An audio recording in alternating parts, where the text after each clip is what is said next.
네, 오늘 첫 번째로 살펴볼 기업 휠라홀딩스입니다. 휠라홀딩스는 1991년 7월에 설립돼서 같은 해 8월 외국인 투자 기업으로 등록됐습니다. 2005년에는 휠라 글로벌 그룹으로부터 독립해서 2007년 상표권 및 사업권을 인수해 전 세계 라이센싱을 통한 영업을 하면서 로열티를 지급받고 있습니다. 2010년에 유가 증권시장에 상장했고요. 2020년에 물적 분할을 통해서 휠라 홀딩스로 사명을 변경하고 지주회사로 전환했습니다. 주요 사업은 섬유 제품, 의복, 신발, 가죽 제품 및 골프 장비 등 제조, 판매, 도소매, 수출입입니다. 휠라 홀딩스는 패션 사업을 중심으로 사업을 전개 중인데요. 이 휠라와 어쿠시네트 두 브랜드를 사업의 근간으로 해서 휠라 언더웨어, 휠라 키즈, 휠라 골프 등의 브랜드를 보유하고 있습니다. 매출 포지션은 휠라 부분 33.4%, 어쿠시네트 부분 66.6%로 구분됩니다. 실적도 한번 살펴볼게요. 2021년 연결 기준 매출액은 3조 7,939억 원, 영업이익 4,916억 원, 당기순이익 3,494억 원을 기록했습니다. 매출액은 전년 동기 대비 21.3% 증가했고요. 영업이익은 44.1% 증가했으며 당기순이익 역시 76.7% 증가하면서 코로나19 상황에도 불구하고 호실적을 기록했습니다. 네, 이렇게 휠라홀딩스 기업 정보 살펴봤고요. 대표님, 어떤 공시 확인해 볼까요? 네, 휠라홀딩스 2021년도 잠정 실적 발표를 했는데 상당한 이 코로나19 상황임에도 불구하고 호실적을 좀 기록했는데 바로 어제였습니다. 회사 이에 따른 장래 사업 그리고 경영 계획에 대한 공정 공시가 있었는데 내용을 살펴보도록 하겠습니다. 네. 휠라홀딩스 장래 사업 경영 계획에 대한 공정 공시입니다. 휠라 5개년 전략에 따른 위닝 투게더를 발표를 했는데요. 목적입니다. 장기적이고 지속적인 관점에서 브랜드의 기업의 성장을 추구하겠다. 내용을 좀 더 보도록 하겠습니다. 휠라 5개년 전략의 3개의 축은요. 브랜드 가치를 재정립하고 고객 경험 중심의 비즈니스 모델을 구축하겠다. 그리고 지속 가능한 성장을 이룩하겠다는 겁니다. 네. 크게 세 가지 부분인데 내용을 좀 더 보면 글로벌 관점에서 휠라 브랜드의 정체성을 다시 재정립하고 통합된 상품과 마케팅을 통한 일관된 브랜드 메시지를 전달하겠다. 그리고 두 번째입니다. 옴니채널 전략을 기반으로 한 DTC 그리고 소비자 직접 판매 경험. 이게 뭐냐면 옴니채널이라는 건 사실상 우리가 많은 부분에 따른 이커머스의 어떤 용어인데요. 네. 지금 오프라인 매장을 기점으로 해서 오프라인 매장과 온라인 이 몰의 결합 채널을 옴니 채널이라고 합니다. 그렇기 때문에 과거에는 우리가 온라인에서 사실 주문해서 옷을 그쵸. 주문했는데 뭐 색상이 좀 차이가 좀 있거나 사이즈가 맞지 않거나 좀 여러모로 좀 불편했기 때문에 맞아요. 이런 단점들이 옴니 채널이 좀 뭐냐면 내가 고른 브랜드가 직접 오프라인 배송이 와서 관련돼서 뭐 사이즈를 두세 개 가져가고 그 중에서 확정이 되면 좀 결제도 하고 뭐 그렇게 좀 이렇게 이 고도화가 좀 된 경우들이 좀 있거든요. 그렇기 때문에 회사는 지금 옴니채널 전략을 기반으로 한 이 고객과 직접 소통, 오프라인과 온라인의 어떤 결합 채널을 통해서 비즈니스 모델을 좀 구축하겠다. 이에 따라서 디지털 전환을 하겠다는 겁니다. 네. 지속 가능한 성장 부분에 대해서 연구 개발을 통해 다양한 스포츠 분야에서의 미래 성장 동력을 좀 발굴할 것이고요. 책임 있는 사회 구성원으로서 ESG 경영을 강화하겠다라고 좀 밝혔습니다. 이에 따라서 회사는 독립적인 어떤 재무적 목표에 대해서 매출 6억 5천만 달러 이상 그리고 매출 총이익 39%에서 40%를 기록하고 영업이익률을 11%에서 12%까지 증가시키겠다는 겁니다. 그래서 지금 온라인 리테일 매출 비중을 5%에서 2026년도까지는 한 4배에 가까운 20% 이상으로 확장을 하겠다라고 좀 밝혔고 네. 온 오프라인 리테일 채널 매출 비중을 60%에서 2026년도까지 80%로 확장을 하겠다. 연간 최근 이제 향후 5년간 1조 원을 이상을 투자해서 이 투자 비중에 주주 환원 정책 55%로 좀 배정을 하겠다는 겁니다. 네네. 그런데 지금 이게 55%라는 건 사실상 내용이 좀 더 있네요. 2022년부터 2026년까지 환산된 주주 환원의 최대 6천억 원을 기점으로 오. 1조 원의 어떤 영업이익률이 있다면 이에 대해서 뭐 주주 환원 최대 50%를 좀 목적으로 한다. 네. 그러니까 좀 100억을 벌면 50억 이상은 배당을 하겠다는 거죠. 엄청 큰 자, 그렇게 금액이네. 배당 성향 관점에서 굉장히 크다고 볼 수가 있는 상황입니다. 그렇기 네. 때문에 주주 환원의 기간은요, 2022년도부터 2026년 후반으로 갈수록 단계적인 배당 성향을 가져가겠다. 5년에 걸쳐서 1조 원의 투자금을 들여서 외형 캐파가 커지는 시점에 따른 어떤 변동폭, 이 부분을 배당 성향의 어떤 상승 부분까지 좀 반영해 나간다면 네네. 충분히 뭐 투자자 관점에서 좀 메리트가 있는 부분인데, 자, 이에 대해서 두 번째 공시가 또 있었어요. 자, 세부적인 주주 환원 정책에 관련된 수시 공시 의무 관련된 이 공정 공시가 있었는데 내용 좀 더 보도록 하겠습니다. 회사는 주주 가치 제고를 위해서 그리고 지속 가능한 경영을 추구하기 위해서 주주 환원 정책을 수립했다.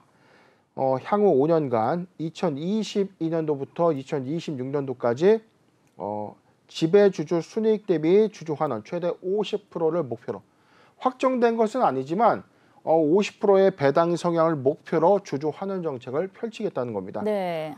환원의 방법은요, 현금 배당입니다. 5개년 전략이 자리 잡는 주주 환원 기간 동안에 후반으로 갈수록 배당 성향을 점진적으로 좀 상향하겠다. 그리고 배당금 총액은 2021년도 3년도 결산 배당 성향의 24.3%, 2021년도 기점에서는 24.3%의 배당 성향을 갖고 있는데 네. 점진적으로 좀 증가시킨다는 뜻이고요. 목표 실적 달성 여부에 따라서 특별한 배당도 검토를 할 것이다. 그리고 외부 환경 변화에 따라서 필요하다고 판단되는 경우 자기 주식을 취득하겠다는 겁니다. 오. 이게 주주의 환원 정책, 우리가 알아봤었죠. 무상증자가 있었고요. 자기 주식의 취득, 자사주의 소각, 그리고 배당 성향을 좀 강화시키는 이런 움직임들이 대표적인 어떤 주주 환원 정책의 일환인데, 그렇죠. 지금 회사는 배당의 어떤 성향별로 50%까지 점진적으로 좀 확장을 하면서 특별한 경우 또는 타당한 경우에는 자기 주식 취득을 통해서 주주 환원 정책을 수립하겠다라고 밝히는 공시가 되겠습니다. 네, 휠라 공시 살펴봤고요. 이 휠라가 글로벌 그룹 차원에서 이 구체적인 청사진을 제시한 거는 이번이 처음인데 이런 중장기 목표 설정의 배경에는 혹시 뭐 특별한 이유가 있을까요? 네, 지금 뭐 수시 공시 의무 관련 사항에서도 우리가 봤지만 회사는 지금 사실상 브랜드가 좀 정체됐다는 어떤 네. 느낌이 있어요. 2020년도를 기점으로 본다면 휠라 브랜드가 제가 정확하게 좀 기억났던 부분들은 제 학창 시절, 네. 제가 한 고등학교 때로 좀 기억을 했는데 네. 그때 소위 뭐 일진 패션이 휠라 브랜드였어요. 일진 패션. 네. 그런데 이게 이후에 어떤 브랜드의 어떤 가치가 좀 조금 상당하게 좀 외면받는 브랜드로 그쵸, 좀 맞아요. 이렇게 좀 전락이 좀 됐다가 2020년도를 좀 기점으로 본다면 휠라 브랜드가 다시 부활에 좀 성공하면서 맞아요. 성장을 좀 기반으로 성장을 좀 이뤄냈거든요. 그런데 우리가 잘못 알고 있습니다. 휠라 홀딩스 하면은 우리가 대표적인 휠라의 스포츠 브랜드만 생각을 하는데 네네. 사실 이 회사는 종속회사를 통한 골프 브랜드 타이틀리스트를 보유하고 있는 회사죠. 어쿠시네트라는 이 법인을 보유하고 있는데 네네. 사실상 이 국내 전 세계 글로벌 1위의 이 골프 브랜드, 좀 점유율 1위죠. 타이틀리스트를 이제 보유하고 있기 때문에 사실상 이 관점에서 성장을 좀 이뤄냈는데 최근에 사실 이 브랜드의 어떤 확장세가 잠시 조금 주춤한 어떤 흐름들 안에서 네. 지금 휠라 브랜드의 어떤 브랜드 가치를 다시 재정립하고 1조 원의 어떤 투자를 통해서 제2의 도약을 진행하겠다라는 이 배경으로 풀이가 되는 상황입니다. 네, 대표님, 저희가 조금 전에 5개년 청사진에서 살펴보면은 배당 성향을 향후 50%까지 확대하겠다 이렇게 말씀을 해주셨잖아요. 근데 이게 목표긴 하지만 배당 성향을 높게 설정을 했다는 거는 회사가 그만큼 또 내가 자신감이 있다 이렇게 생각을 해도 괜찮을까요? 그렇죠. 일단 주주 입장에서는 굉장히 좋은 소식이 맞죠. 그렇죠, 반가운 소식이죠. 많은 자금, 그러니까 제가 이 부분에 대한 배당 성향 관점인데 가령 A법인이 100억 원에 단기 순이익을 냈습니다. 10억을 배당을 하면 배당 성향은 10%, 20억을 하면 20%, 50억을 하면 50%. 전체 단기 순이익 대비 배당금의 전체 집행 금액에 대한 비율이 배당 성향이라고 좀 불립니다. 네네. 이에 따라서 배당금이 실제 배분되는 관점에서 배당 기준일 종가 기준의 프로테이지는 시가 배당률이라는 어떤 표현을 좀 쓰는데 배당 성향이 그만큼 높다는 것은 회사의 어떤 점진적인 이익률이 증가되면 증가될수록 주주들이 가져가는 일종의 보너스가 늘어나는 셈이 되는 그쵸. 거죠. 그렇기 때문에 휠라홀딩스는 안정적인 어떤 사업 성장을 기반으로 해서 순이익의 확장세를 조금 더 가져가고 이에 대해서 주주의 어떤 환원 정책을 좀 크게 증가시킨다는 관점에서 아주 좋은 내용이 아닐 수가 없습니다. 왜냐하면 우리가 성장주라는 관점에서는 사업의 성장, 산업의 성장에 따라서 주기적인 어떤 회사의 외형 확장이 좀 되는데 네. 사실 이 의류, 피복 관련된 이 브랜드는 소비주 그리고 경기에 민감할 수밖에 없죠. 그쵸. 자, 그렇게 되면 실적이 보장될 수밖에 없고 실적이 계속해서 점진적으로 성장한다는 보장성은 없다는 겁니다. 그렇기 때문에 투자의 포인트 관점에서는 회사가 꾸준한 순이익을 창출해내고 안정적인 캐시카우를 기반으로 해서 점진적인 성장을 이뤄낸다고 하더라도 배당 성향이 높으면 높을수록 투자 가치가 크게 증가될 수 있는 요인이기 때문에 휠라홀딩스는 이런 관점에서는 회사의 성장을 확고히 재정립하고 이에 따라서 이 배당 성향을 좀 증가시킴으로써 오히려 투자자의 관심과 이목을 충분히 끌기 괜찮지 않나 판단해 봅니다. 네, 대표님 그리고 일단 주주들이 대표님 말씀하신 것처럼 이 청사진 목표 발표에 또 굉장히 환호를 하는 모습인데 오늘 5% 상승률 보여줬거든요. 그러면 아까 대표님께서 말씀하셨던 그 자회사인 아쿠시네트에 대해서 혹시 좀 간략하게 좀 짚어주시고 그리고 이 미래 청사진이 좀 부진한 주가를 올릴 수 있을지도 한번 살펴봐 주세요. 네, 일단 뭐 실적 간단히 좀 볼 텐데요. 휠라홀딩스 연결 재무제표 기준의 실적은요. 매출액의 경우에 21.3%가 증가했고 영업이익은 44.1%가 증가했고 당기순이익은 76.7%가 좀 증가됐기 때문에 오히려 순이익 관점에서 크게 좀 증가함을 우리가 알 수 있는데 사실상 이게 좀 개별 재무제표의 실적 기준에는 좀 없지만 네. 지금 이 휠라 USA를 기점으로 하는 어떤 이 개별 실적에서 오히려 조금 반대되는 내용들이 하나 있었습니다. 지금 골프용품 자회사 아쿠시네트가 2021년도 4분기에는 적자로 좀 전환이 됐다는 거죠. 자, 그렇기 때문에 로열티의 수익도 다소 좀 급감을 했고 이에 따라서 최근 증권가는 이 목표 주가 48,000원에서 43,000원으로 소폭 하향 조정을 좀 했어요. 물론 투자 의견은 매수 의견을 좀 제시했지만 네.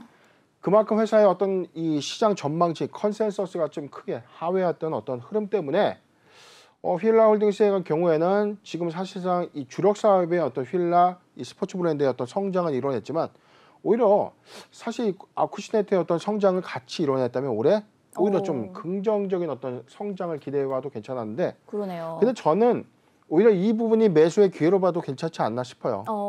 왜냐하면 이 부동의 1위 최근에 뭐 고가 브랜드인 뭐 P땡땡 네. 그다음에 뭐 S땡땡 이런 골프 브랜드들이 너무 많아지면서 그쵸. 사실상 아쿠시네트의 어떤 매출 감소 요인이 좀 있지만 코로나19가 좀 완화되는 시점에 유통 소비 촉진이 좀 더 활발해지는 시점이라면 오히려 추가적인 어떤 실적은 가져갈 수 있는 부분들이 좀 충분하다라고 좀 보기 때문에 휠라홀딩스는 오히려 실적적인 관점에서도 우리가 좀 더 지켜봐도 괜찮지 않을까 판단해 봅니다. 네, 그러면은 끝으로 휠라홀딩스의 전망과 또 대응 전략도 한번 부탁드릴게요. 네, 지금 일봉선 차트를 보면 오늘 대표적인 주주환원 정책에 대한 어떤 이란 발표로 인해서 7.01% 상승한 34,350원에 조금 주가 흐름을 좀 기록하고 있는데 일단 시장은 환호를 했다는 거예요. 왜냐하면 대표적인 어떤 배당 성향의 어떤 증가는 회사의 장기적, 중기적 목표의 어떤 수익 관점에서는 메리트가 있다. 그런데 지금 주가의 상황을 보면은 2021년도를 기점으로 일본 기준에서는 지금 주가의 어떤 저점 영역대는 4만 원대로 보여지고 그다음에 최근 2020년도를 기점으로 한 주가의 어떤 저점 영역대는 자 22,000원 구간까지 좀 본다면 지금 소위 말하는 주가의 어떤 흐름들은 바닥권을 횡보하고 난 이후에 주가가 오히려 지금 상승하는 어떤 흐름을 좀 보여줬었죠. 네. 28,000원까지 지난달 1월의 경우에는 증시 변동성이 좀 큰 그렇죠. 그런 구간을 좀 감안하더라도 지금 지정학적 리스크가 부각됐던 시점에 오히려 휠라 홀딩스의 경우에는 오히려 탄탄한 어떤 지수의 흐름을 좀 보여줬기 때문에 자, 이 구간을 탄탄하게 지지했다라고 볼 수 있습니다. 자, 3만 원대는 강하게 좀 지지했다라고 좀 보여지는 대목인데 네. 자, 매수하기 좋은 구간, 회사의 장기적 성장 관점에 배당 성향 관점에서도 충분히 메리트 있는 구간은 맞다. 저는 이렇게 봤습니다. 매수하기 가장 좋은 구간, 지금 도래 구간 관점에서는 2만 8천 원에서 네. 2만 8천에서 3만 1,000원 구간, 2만 8천에서 3만 1,000원 구간은 포트 비중 10%의 분할 매수 의견을 좀 제시해 드리고요. 네네. 지금 단기 급등 구간에 좀 돌입은 했지만 지금도 매수하기 좀 좋은 구간은 3만 1,000원, 3만 1,000원에서 3만 3,000원, 3만 1,000원에서 3만 3,000원 구간은 네. 단기 포트 가능 구간 포트 비중 5%의 분할 매수 의견을 제시해 드리겠습니다. 네, 휠라 홀딩스 매수하기 좋은 구간 28,000원에서 31,000원, 포트 비중 10% 분할 매수 의견 주셨고요. 단기 포트 가능한 구간 31,000원에서 33,000원, 5% 포트 비중 말씀 주셨습니다. 이렇게 첫 번째 기업 휠라 홀딩스 살펴봤고요. 두 번째 기업 살펴보겠습니다. 두 번째는 골프존입니다. 골프존은 2015년 골프존 뉴딩 홀딩스로부터 스크린 골프와 유지 보수 사업 부문을 인적 분할해서 설립됐고요. 2015년에 코스닥 시장에 상장했습니다. 주요 사업은 골프 시뮬레이터 개발 및 제조 전문 기업으로 본사를 거점으로 국내 2개 법인 및 해외 11개 법인 등 동종 업종을 영위하는 종속회사로 구성됐습니다. 스크린 골프에 사용되는 SW 및 HW를 자체 기술 인력으로 개발해서 판매하고 있고요. 골프 시뮬레이터용 유지 보수성 소모품을 판매해서 골프 시뮬레이터와 네트워크를 이용한 온라인 서비스, 제휴 광고, 가맹 직영 스크린 골프방, 실내 골프 연습장 사업 등을 진행하고 있습니다. 유지 보수 사업은 골프 시뮬레이터 설치 및 유지 보수를 하고 있고요. 전국 서비스 센터를 운영해서 스크린 골프방 운영자에게 골프 시뮬레이터 설치 및 유지 보수 관리를 지원하고 있습니다. 네, 이렇게 기업 정보 살펴봤고요. 대표님 어떤 공시 확인해 볼까요? 네, 바로 어제였습니다. 회사 매출액 또는 손익 구조의 30% 이상 변동 공시가 있었는데 잠정 실적 공시를 좀 발표한 거죠. 내용 살펴보도록 하겠습니다. 골프존입니다. 매출액 또는 손익 구조의 30% 이상 변동, 매출액 그리고 영업이익, 단기 순이익이 30% 이상 변동이 되면 반드시 하는 공시가 바로 매출액 또는 손익 구조 30%. 대규모 법인에 해당되는 경우에는 15%가 변동될 경우에 이 공시를 해야 됩니다. 그렇죠. 연결 기준 매출액입니다. 2021년도 연결 기준 매출액은요 4,403억, 전년 동기 대비 47.5%가 증가했고요. 영업이익은 1,076억, 전년 동기 대비 무려 108.8%가 증가했습니다. 단기 순이익은요 764억을 기록하면서 전년 동기 대비 103.9%가 증가했습니다. 회사는 손익 구조의 변동 원인에 대해서 하드웨어 이 판매 증가에 따라서 실적 호조가 있었다. 그리고 라운드수 증가에 따른 온라인 서비스의 매출이 증가됐고 GDR 직영점의 회원수 증가에 따라서 객단가가 상승함에 따른 매출 및 이익이 크게 증가했다라고 좀 밝혔습니다. 별도 기준의 매출액입니다. 매출액은 4,133억 그리고 영업이익 1,048억, 단기순이익 737억을 기록했는데 연결 기준과 비교해 봤을 때 거의 상승 비율이 큰 차이가 없는 점을 알 수 있습니다. 아직 감사를 받지 않은 재무제표이기 때문에 외부 감사에는 감사에 확정되고 난 이후 그리고 정기 주주 중에서 최종 승인이 된다면 이 재무제표는 확정이 될 것으로 보여집니다. 네, 이렇게 골프존 실적 공시 살펴봤고요. 대표님, 근데 저희가 이제 앞에서도 골프에 대해서 잠깐 이야기를 했는데 이 코로나19에 왜 골프 산업이 또 사업 쪽이 성장을 했는지 또 사실 실내 골프장이면 오히려 방역에 좀 취약하지 않을까요? 그렇죠. 지금 골프 마니아들은 왜 올라가는지를 잘 아실 거예요. 왜냐하면 부킹을 잡기가 힘들거든요. 네. 부킹을 잡기가 좀 힘들어요. 왜냐하면 과거에 사실상 우리가 레저 스포츠라고 하면은 외국에도 나가고 외국에 그쵸. 여행을 가거나 하는데 지금은 국내 안에서 모든 레저 활동과 이 스포츠 활동 하고 있죠. 수반을 하기 위해서는 국내 골프장 그리고 특히 제주도의 경우에는 뭐 부킹이 거의 어려울 정도로 굉장히 호황을 이뤘던 산업이 바로 골프입니다. 네. 그렇기 때문에 팬데믹이 창궐된 데 상대적으로 이 야외 스포츠이기 때문에 코로나에 그나마 좀 덜 취약적인 그런 부분의 어떤 성장 때문에 부킹도 어렵고 이에 따라서 최근에 이 MZ 세대의 이 골프 관심도가 맞아요. 크게 좀 증가되면서 너무나 많이 이 골프라는 이 스포츠에 관심을 갖고 또 많이 참여를 하게 되다 보니까 오프라인 시장은 사실 포화예요. 그런데 이 반사수혜를 사실은 이 스크린 골프가 좀 가져가는 흐름인데 네네. 근데 좀 이상하죠. 우리가 봤을 때는 이 실내가 좀 더 위험하고 그쵸. 방역 수칙에 대한 어떤 부분 그리고 영업 제한 조치에 따른 어떤 업황 타격도 충분히 있을 것인데 왜 맞아요. 호황이 있었냐. 근데 스크린 골프의 이 장점이 뭐 20명, 30명씩 할 수 있는 게임이 아니라 그렇죠. 거의 뭐 한 타석에 많이 들어와야 4명입니다. 네. 그렇기 때문에 상대적인 적은 인원이 교류하면서 할 수 있는 스포츠라는 어떤 이런 명분으로 좀 자리매김하면서 관련돼서 오히려 야외에서 충족되지 못했던 부킹이 어렵기 때문에 반사적으로 스크린 골프의 어떤 이 참여 인구들이 크게 좀 급증한 것으로 좀 보여지고 두 번째 골프존의 어떤 성장 배경에서는 여기도 나와 있죠. GDR 직영점의 회원수가 좀 증가됐다. 이 GDR 직영점 뭐냐면 네네. 과거에 소위 말한 닭장이라고 하죠.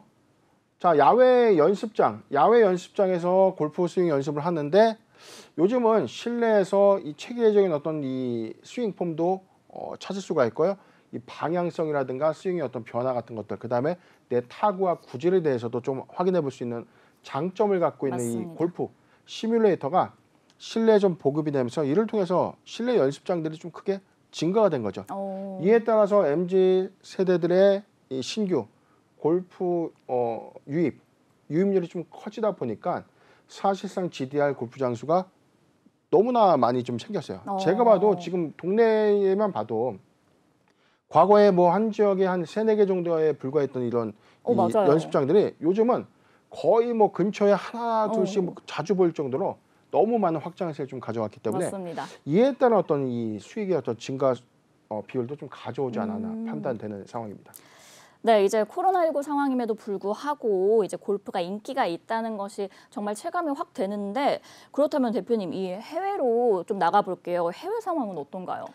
지금 전체적으로 제가 2014년도에 중국 쪽의 회사를 좀 많이 출장을 좀 다녔었는데 네네. 당시에 이 수조 지역에만 가더라도 골프존이 있었어요. 골프존 직영 매장이 수조 안에 있어가지고 저도 굉장히 반가웠던 그런 상황이었는데 실질적으로 지금 중국 시장에서 북경과 그 다음에 심천 상하이 법인의 직영 이 스크린 골프 매장이 있었습니다. 네네. 그런데 최근에 이런 이 매장들이 3분기 기준에 뭐 누적 손실이 좀 크다 보니까 지금 중국 시장에 있는 어떤 직영점의 어떤 비율을 조금 정리하고 그나마 수익성이 제고되는 어떤 매장의 비율로 효율화를 좀 가져가겠다라고 좀 밝혔는데 네네. 지금 일본 시장과 미국 시장에서는 그나마 실적에 대한 어떤 순익 비율적으로 좀 가져가는 흐름인데 중국의 이 상황에서는 좀 고배를 마시고 있다라는 어떤 보도 자료가 좀 나온 적이 있었죠. 맞아요. 3분기 기준에 상하이 법인을 제외하고는 모든 중국 법인에서는 적자를 좀 기록하고 있는데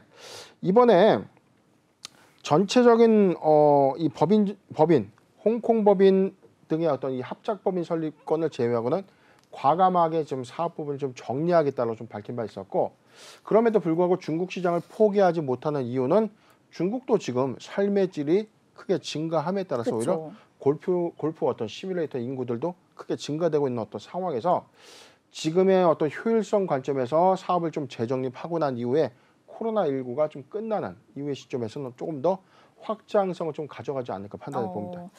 네, 그럼 골프존이 이제 아직까지는 국내 시장에서 점유율이 1위인 것은 맞는데 사실 과거와 비교하면 조금 많이 낮아진 상태거든요. 여기에 이제 후발주자들도 나오고 있어가지고 좀 따라잡기가 만만치 않은 것 같습니다.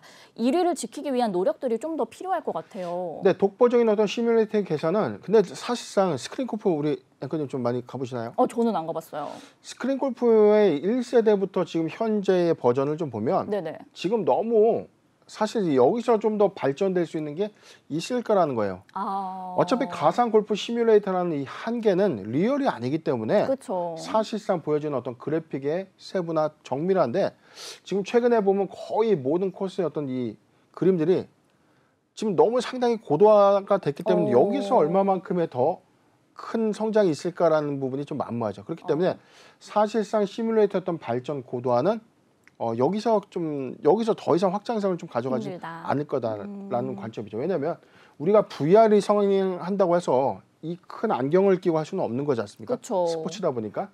자, 그런 관점이 좀 있기 때문에 지금 이러한 어떤 이 시뮬레이터의 어떤 개발이 골프존을 선두로 해서 급격하게 좀 성장을 했지만 네. 후발 주자인 카카오 그리고 SG 골프 등의 어떤 이 확장세가 지속적으로 어떤 점유율 싸움을 좀 가져가는 거죠.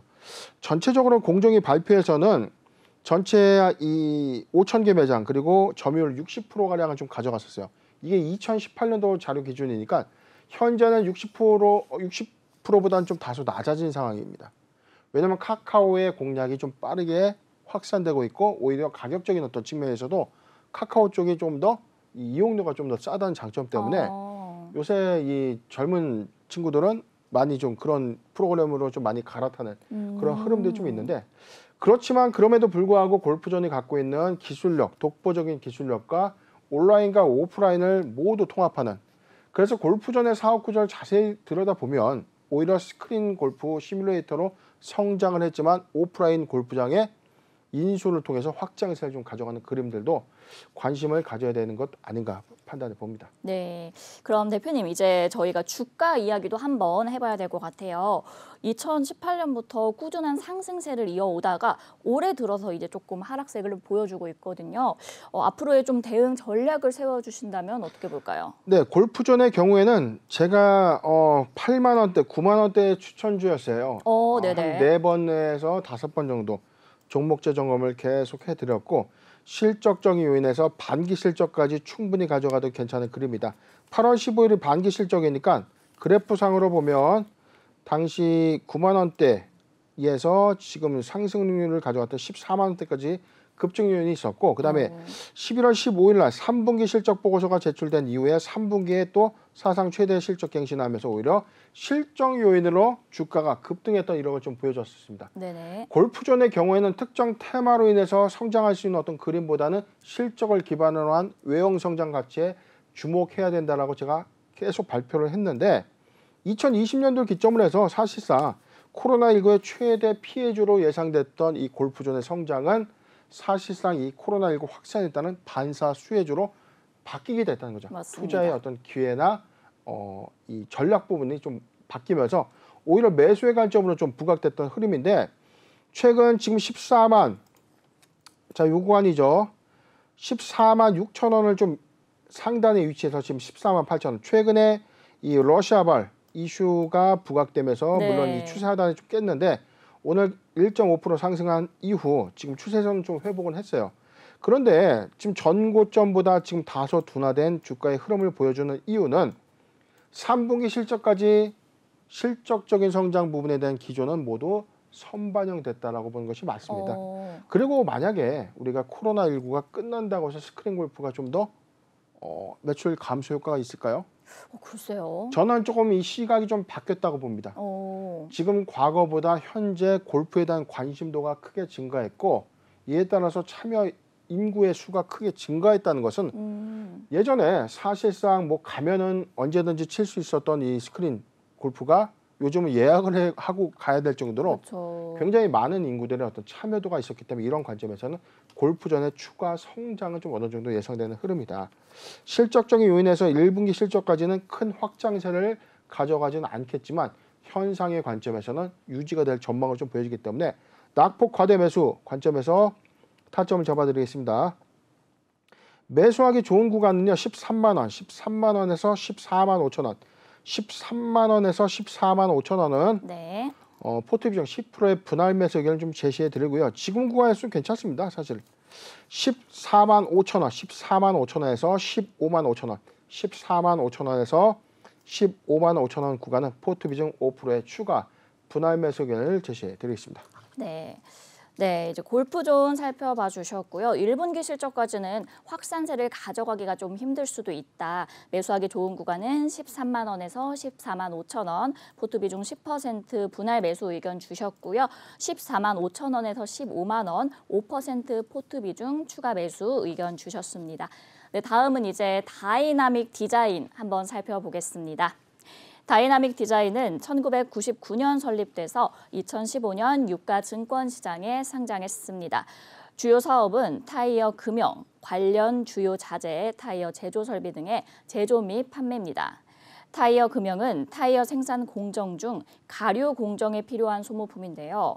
이 민무늬 타이어의 타이어 패턴, 디자인, 무늬, 고객사 로고 등을 구현하기 위한 소모품입니다. 국내보다는 이제 세계 시장을 주요 타깃으로 해서 이 다이나믹 디자인의 경우 매출액의 80% 이상을 해외 타이어 제조 업체에 판매하고 있습니다. 매출 포지션은 타이어 금형 99.2%, 타이어 제조 설비 0.1%, 기타 0.7%로 구분됩니다. 실적도 한번 살펴볼게요. 2021년 연결 기준 매출액 527억 원, 영업 손실 171억 원, 당기 순손실 160억 원을 기록했는데요. 매출액은 전년 동기 대비 31.3% 감소했습니다. 영업 손실은 71.7% 증가했고요. 당기 순손실은 58.6% 감소하면서 적자를 지속하고 있습니다. 네, 이렇게 다이나믹 디자인 살펴봤고요. 대표님, 어떤 공시인가요? 네, 바로 어제였습니다. 회사 주요 사항 보고서 감자를 좀 결정을 했는데 내용을 살펴보도록 하겠습니다. 다이나믹 디자인 주요 사항 보고서입니다. 회사는 감자 자본의 감소를 좀 결정했는데 네. 주식수를 줄인다는 겁니다. 그쵸. 주식수를 감소시키고 자본을 축소시켜서 자본 잉여금을 증가시키고 이에 따라서 이 결손 구조, 재무 구조를 좀 개선한 효과가 좀 있는데 이 회사의 전체 발행 주식 총수는 1억 5,828만 9,246주입니다. 그런데 감자 전 자본금은 791억이고요. 감자 후 자본금은 26억이 되는 건데 회사는 96.67%의 비율로 대규모 감자를 좀 결정한 거죠.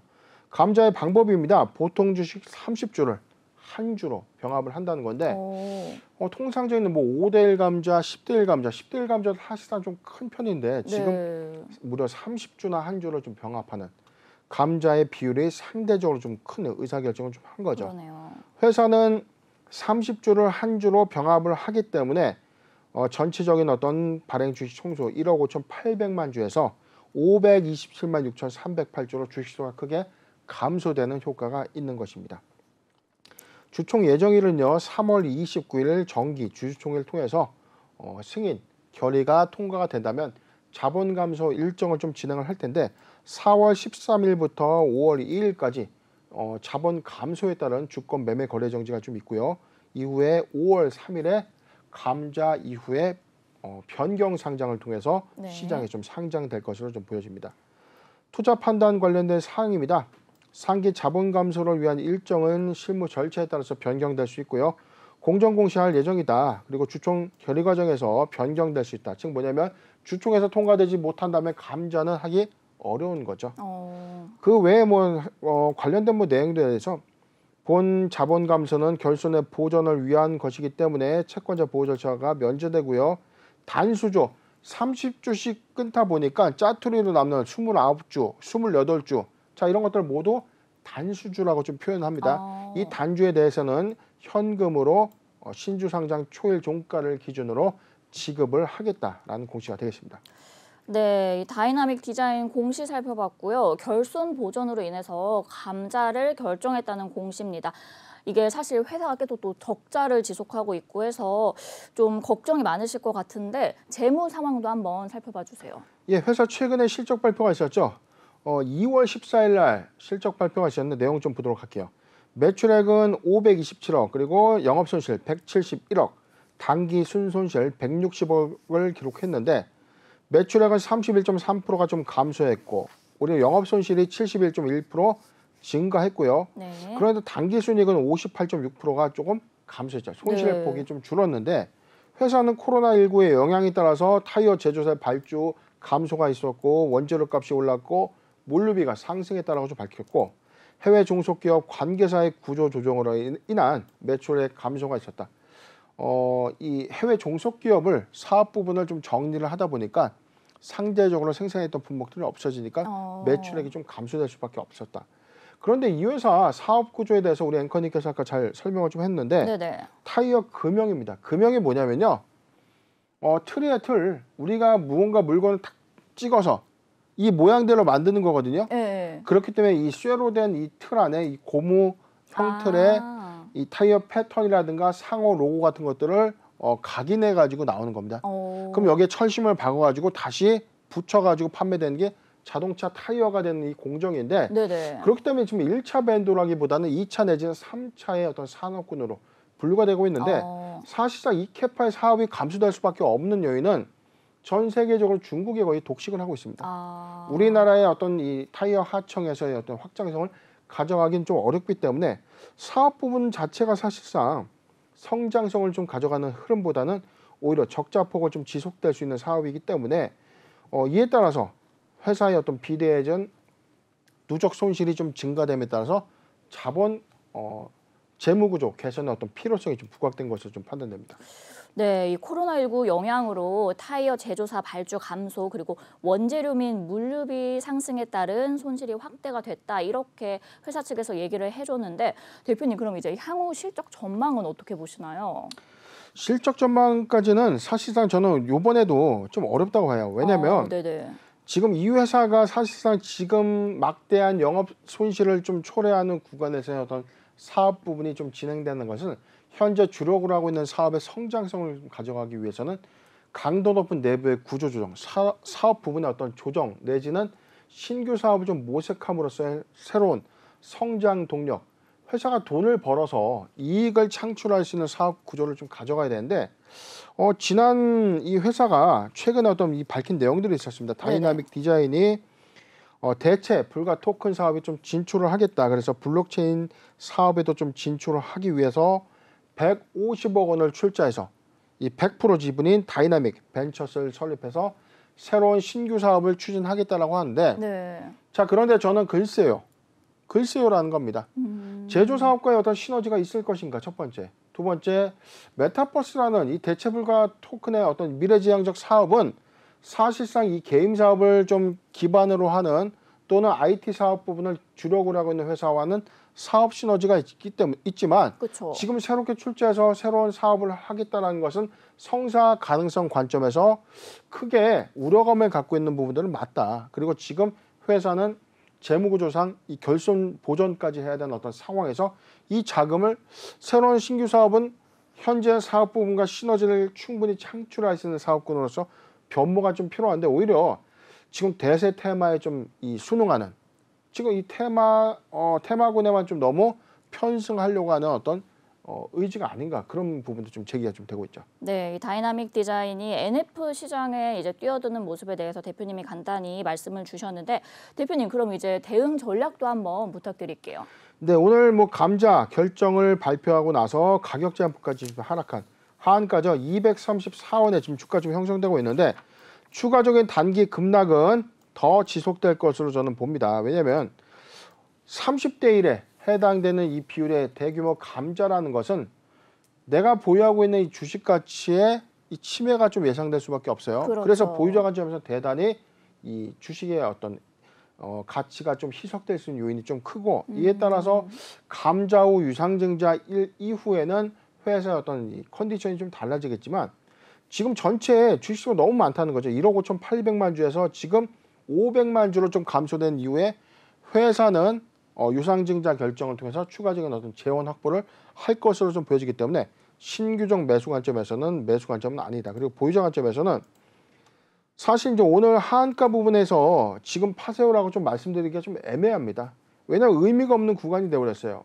지금 이런 경우에는 추가적인 이 매수보다는 변경 상장일, 즉 감자 주권 상장일 이후에 회사의 유상증자 모멘텀이나 신사업 모멘텀이 좀 부각되는 시점에 오히려 추격 매수를 통해서 엑시트하는 전략이 유효하지 않나 판단해 봅니다. 네, 이 다이나믹 디자인 대응 전략 살펴봐 주셨습니다.